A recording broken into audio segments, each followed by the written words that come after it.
শুভ সপ্তমী। দিনটা ছিল সপ্তমীর দিন। 4 জন মিলে বেরিয়ে পড়লাম বেহালার আশেপাশে যে সুন্দর সুন্দর বিখ্যাত যে ঠাকুরগুলো উঠেছে সেগুলোকে আজকে দেখব। আজকে কিন্তু রুষা রুবেলের বেশ আনন্দ।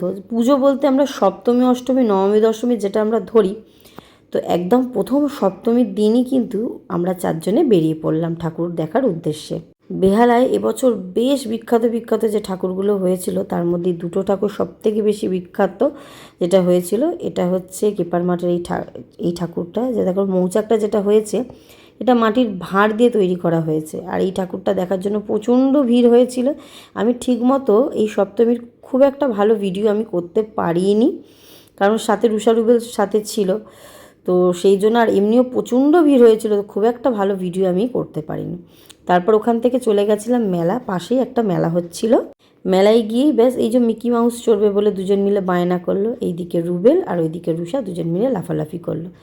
তারপর আসি হচ্ছে মেনে হচ্ছে এই নতুন দলে এই ঠাকুরটা এতটাই মানে ভাইরাল হয়েছে, এতটাই ভিড়, মানে এত ভিড় যে ঠিকমতো কোনো ভিডিও ক্লিপই আমি নিতে পারিনি। যতটুকুনি পারলাম তোমাদের সাথে শেয়ার করলাম। আর এই মহাদেবটাকে দেখলে তো পুরো মুগ্ধ হয়ে যাবে, যারা নতুন দলে ঠাকুর দেখেছো তারা জানো। তারপরে এখানে ফিশ ফিঙ্গার খেতে এলাম। রুবেল আর রুষা দুজনেই বায়না করছিল।